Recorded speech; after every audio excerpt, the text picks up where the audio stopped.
watching News 25. Local coverage you can count on. News 25 is brought to you by J.K. Nelson Law, voted best of Pahrump for 4 years. Give them a call, 775-727-9900. News 25 is also brought to you by Gunny's Air Conditioning and Heating. New, service, and repair. Call Gunny's, 775-727-6800.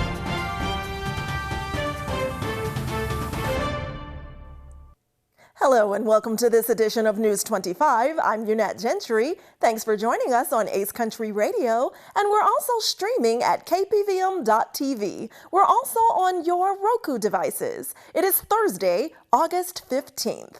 In our top story, a Las Vegas shooting turns into a barricade situation as a man refuses to listen to officers. Rory Rossell has what News 25 knows about the situation so far. The Las Vegas Metropolitan Police Department is currently investigating a shooting incident that quickly turned into a barricade situation. This incident was reported on Thursday, August 15th at approximately 12 p.m. at the 4400 block of South Durango Drive near Peace Way in Las Vegas. A male suspect is believed to be barricaded inside of the residence at the 4501 block of South Bonita Vista Street and refusing to exit. There is possible reports of children being inside being held as hostages. The SWAT team and crisis negotiators are on scene to assist. There is no injuries reported at this time, and officers are advising people to avoid the area due to heavy police presence. This is a developing story. News 25 will update you when more information becomes available. In more area news, 3 adults face robbery and open murder charges in Las Vegas. Ava Parducci reports. In Las Vegas, Nathan Nava, 22, Skylar Bailey, 23, and Amiley Ridout, 20, face charges of open murder, robbery, and conspiracy after allegedly luring 19-year-old Connor Rebolito to his death. Rebolito was found shot in the head in a parking lot after being led there under the pretense of a sexual encounter with Ridout. Witnesses reported he was attacked and shot by 3 men, who later tried to flee but were caught when they mistakenly flagged down an undercover officer. Investigations revealed that Ridout and Bailey, who are sisters, had been planning the robbery with Nava, who is Bailey's partner, and had discussed Rebolito's cash and flashy lifestyle as motives. The suspects, facing financial difficulties, had also sought out a firearm for the robbery. They are scheduled for a preliminary court hearing on September 17th, 2024. And in Pahrump area news, Sheriff Joe McGill gives us an update today about the missing man found earlier this week who's now receiving medical treatment. On the night of August 13th at about 10 p.m., we received information of a missing person by the name of Delbert Combs. Delbert's family reported him missing and said that he was last seen at about 9:30 that morning and that he had left the residence with his side-by-side UTV and they didn't know which direction he was going. They advised that it was very common for him to go up into the Wheeler Pass, Carpenter Canyon area, but they weren't sure if that was where he was going. On the morning of the 14th, deputies began a search for Mr. Combs. We contacted Metro Police and they advised that they would send their helicopter in an attempt to search the area, and we deployed our search and rescue units as well as several deputies. We had several ATVs and UTVs out looking, but the problem was we didn't know where he may have been. He may have been anywhere from Wheeler Pass all the way over to Lovell Canyon and Mountain Springs. We also were concerned that maybe he didn't go in that direction and that maybe he was in the area of the Dry Lake Bed or somewhere else around the Pahrump Valley.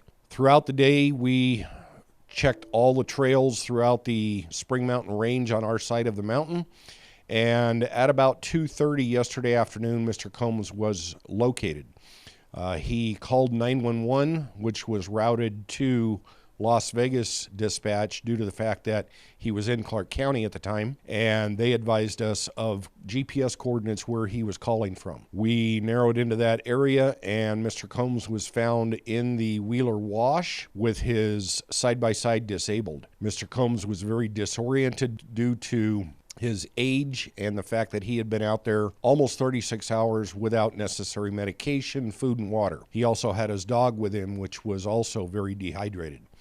We transported Mr. Combs out of the wash to medical personnel that was standing by, and he was transported to Desert View Hospital.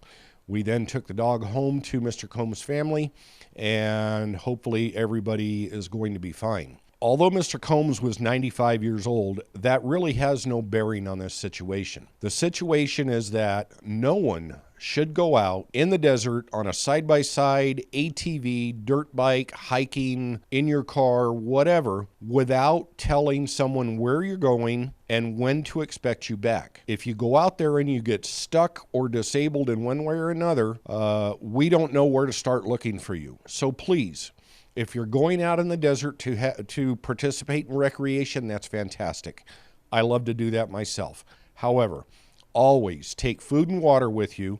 Make sure that your cell phone is fully charged, and make sure that someone knows where you're going and when to expect you back so that we can be notified immediately and start looking for you. Thank you. And after this break, we have the latest details about the public official who is now accused of murder for the death of a Las Vegas reporter. News 25 will be right back.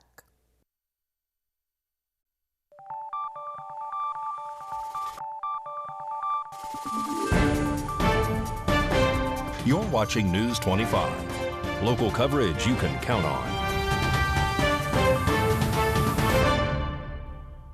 Welcome back to News 25. Well, today is trial day 2 for Robert Tellis, the former public administrator accused of murdering Las Vegas Review-Journal reporter Jeff Gehrman.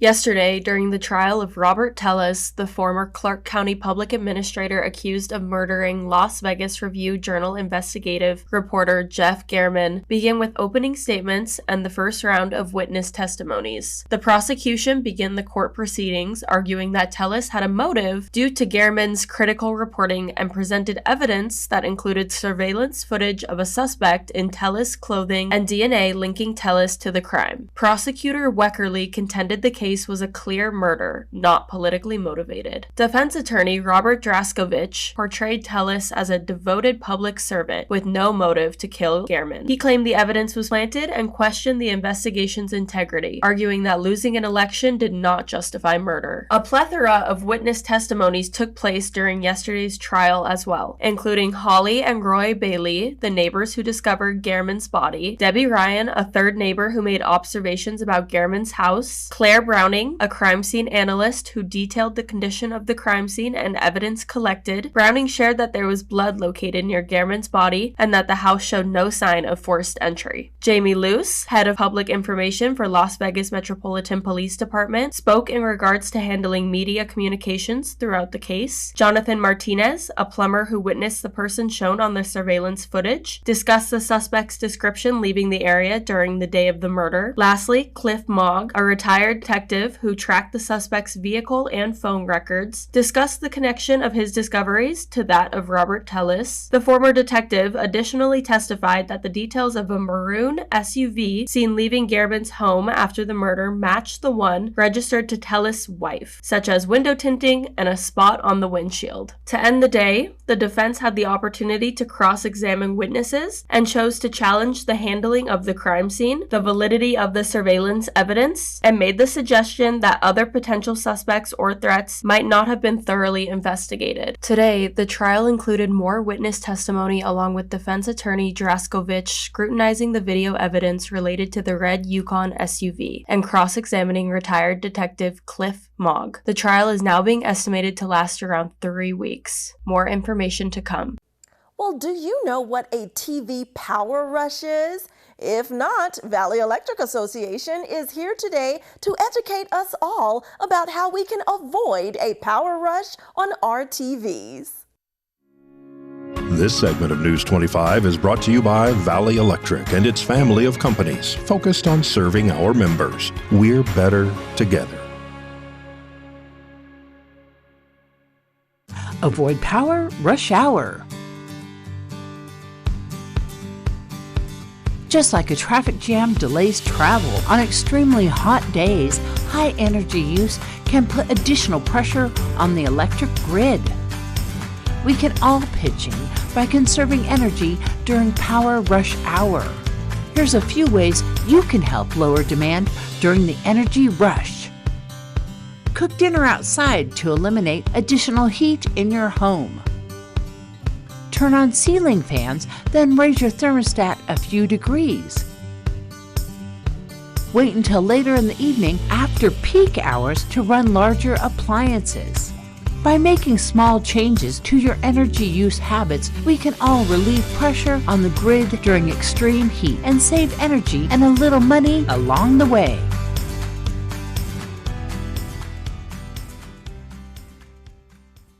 Well, the Olympics may be over, but we still have a lot of champions in Southern Nevada. So here's Mikey Ruhan with your look at sports.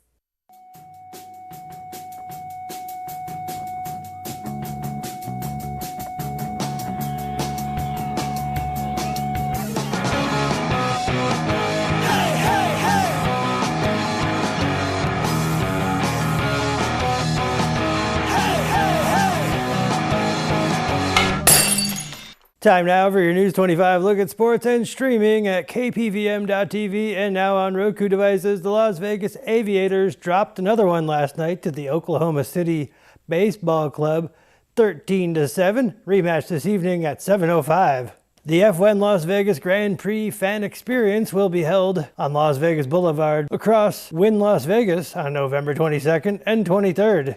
Formula One fans will be able to drive into the world of the racing circuit with F1 and F1 Academy team appearances, live entertainment, local food trucks, and more. They're available on a first-come, first-served basis at f1lasvegasgp.com/fan experience. The Las Vegas Aces returned back to the court on Saturday. They welcomed the New York Liberty. The Las Vegas Raiders are welcoming the Dallas Cowboys for their second preseason game on Saturday. And the Pahrump Valley Trojan football team had the chance to watch the Raiders at their open practice last night.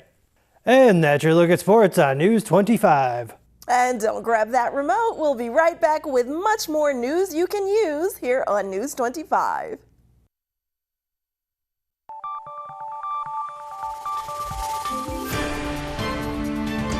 You're watching News 25. Local coverage you can count on. News 25 is brought to you by Mountain West Lawyer, Injury Attorneys, 727-9500.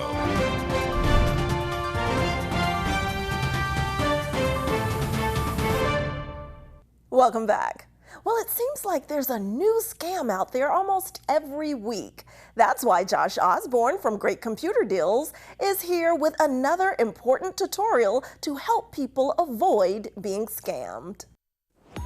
Hey guys, Josh Osborne here with Pahrump's own Great Computer Deals, and it's time for another quick tutorial. Today we're talking about the top 5 ways of spotting fake Facebook posts.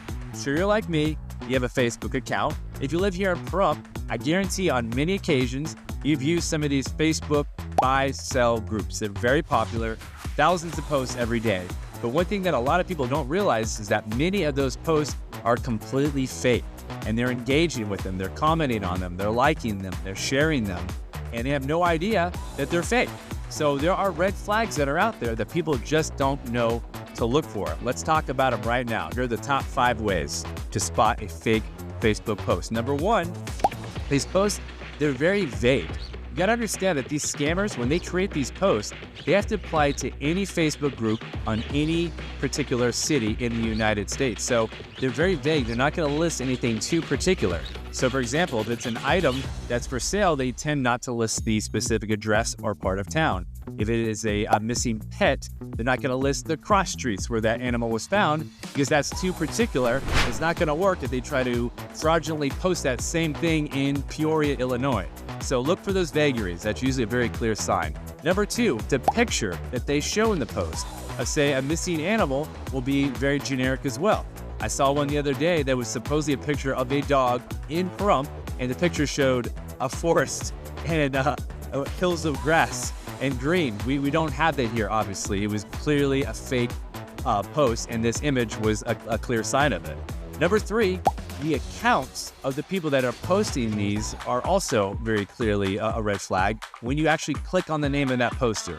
Go to their account, look at their account, you're going to see some very interesting things. When it's a fraudulent post and a fraudulent poster, you're going to see that they have an account that was created just a couple days before. The reason why that account is so new is because their previous account was flagged and was banned for posting junk like this. Now they have to create a new one, so they're doing that constantly.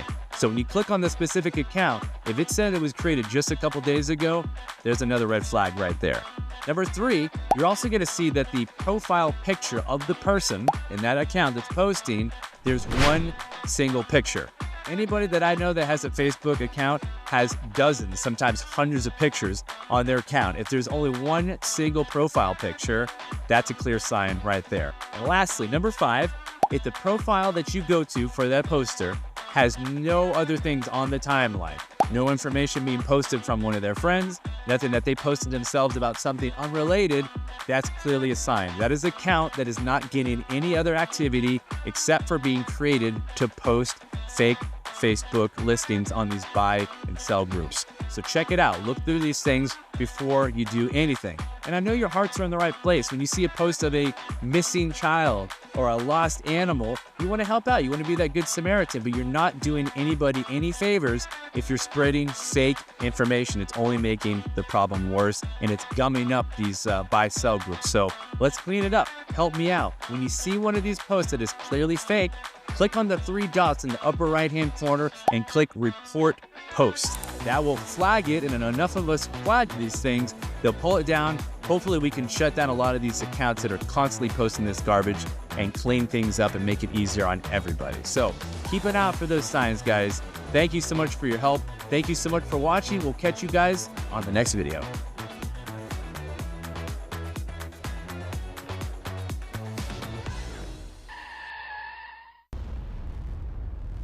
News 25 WeatherCam is brought to you by Lerner and Rowe Injury Attorney's Office in Pahrump. In a wreck, need a check? Call 702-877-1500. Look outside through our Lerner and Rowe weather cam at this beautiful August day. Not a cloud in the sky, and a closer look at weather after the break.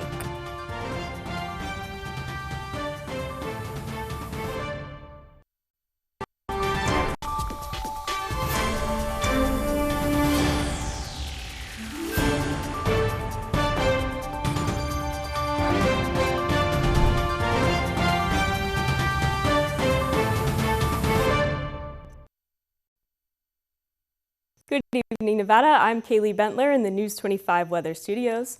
Here to start off with our regional weather. In Fernley, we hit 91 degrees. In Fallon, 93. Carson City, 85. Tonopah, 88. Goldfield, 90. Beatty, 98. Amargosa, 103. Las Vegas, 103 as well. Death Valley, 112. But over in the paradise of Pahrump, we're currently at 99 degrees and sunny. We hit a high of 100. Winds in the south, 9 miles an hour, humidity at 7%, and the sun rose at 6:02 and will set in the evening at 7:33. Expect humidity at 13%, winds east-southeast 9 miles an hour, with a low of 73 and clear skies. Taking a look at the rest of the week, we're getting up to 104 tomorrow, but cooling off over the weekend with 102 each day, and then getting back up Monday, Tuesday to 105, and then back down by Thursday to 100 degrees. And that's your look at the weather. Back to the desk.